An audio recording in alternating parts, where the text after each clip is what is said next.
Good morning. I had a very productive meeting today with President Biden in the White House. We have met several times in the last couple of weeks, and we have been meeting at the G20 summit in Rome and at Glasgow COP26. There we've launched together several initiatives on the topics of climate change, for example, or trade or other geopolitical issues.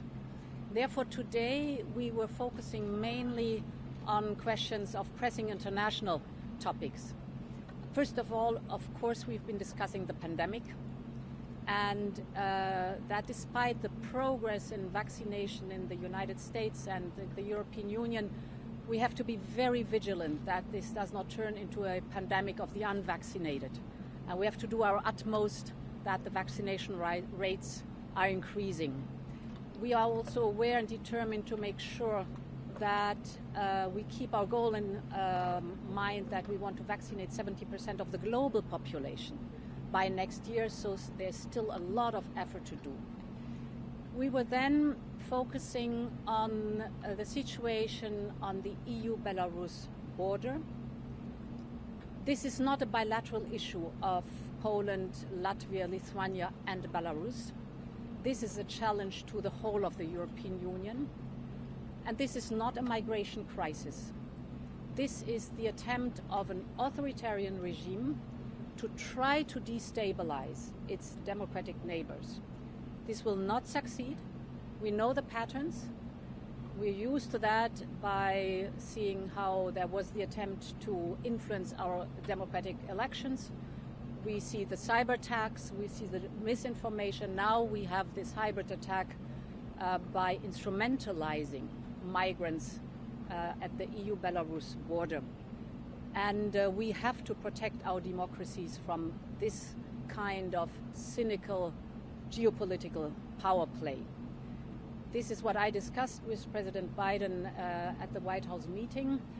This then led to the question of Ukraine. We agree that we fully support the territorial integrity of Ukraine, and we also fully support Ukraine in its attempt to modernize and transform their economy and to build up resilience, also on the chosen path. We have then discussed the situation on the island of Ireland.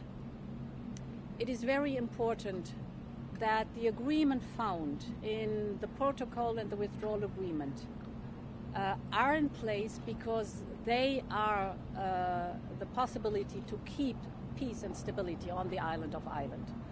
So we are willing as a European Union to show the utmost flexibility, and we have shown utmost flexibility within the protocol, but it is important to stick to what we have agreed and signed together to work with that. And finally, we've been discussing infrastructure. It is the initiative Build Back Better World and the European Global Gateway that are reinforcing each other.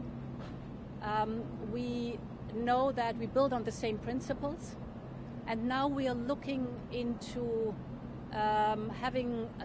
identifying together the most promising projects where we can invest in our common initiatives. So that was a brief summary for that. Madam President, Marcin TV and Discovery from Poland, and I would like to ask you about the situation on the eastern border. So what is the President's assessment of this situation? What is your current assessment of this situation? Did the President offer any help or cooperation with dealing with this crisis? Yeah. We absolutely share the assessment that this is a hybrid attack of an authoritarian regime to try to destabilize democratic neighbors, and this will not succeed. We will protect our democracies. We agreed that we coordinate our outreach to the countries of origin so that they take care of their citizens not to fall into the trap of the Lukashenko regime. And we agreed that we will look into the possibility of sanctioning those airlines who facilitate human trafficking towards Minsk and then the EU-Belarus border. Would the United And finally, we discussed that, we agreed on working on that. And finally, it is important that the United Nations agencies have access in Belarus to the migrants in that very, very difficult situation that these innocent people are in. Do you think that Russia plays a role? We will widen our sanctions against Belarus.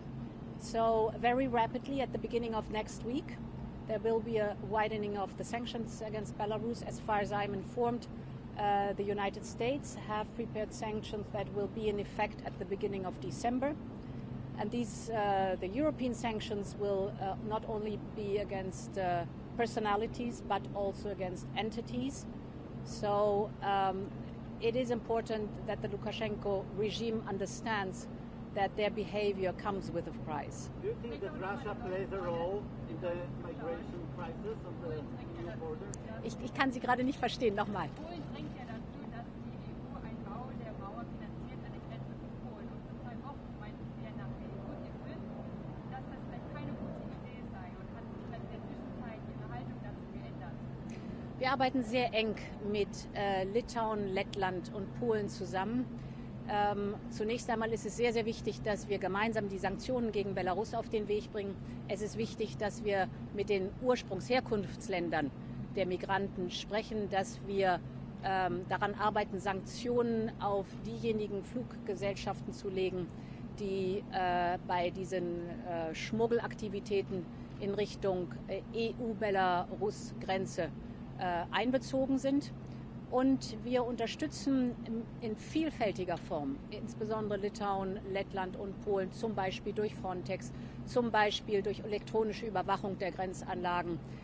Ich habe ausführlich gesprochen mit den 3 Premiers der 3 Länder und habe explizit nochmal gefragt, ob weitere Hilfe nötig ist. Aber im Augenblick ist die Zusammenarbeit auf diesem Niveau sehr gut. About the Northern Ireland Protocol in particular, and how does he judge the UK's threats to potentially trigger the Article 6? So I think the President Biden and I, we share the assessment that it is important for peace and stability on the island of Ireland to keep the withdrawal agreement and to stick to the protocol. This protocol has managed to square the difficult circle that Brexit caused. And now Northern Ireland has access to both markets. It has access to the single market, the British single market, as well as the European single market. Therefore, the situation is a positive one, and we want to do everything to cut red tape, to be as flexible as possible within the protocol. I'm not sure whether you understand anything. So, because we see the noise that is here, I thank you for your patience and for the attention. Thank you so much.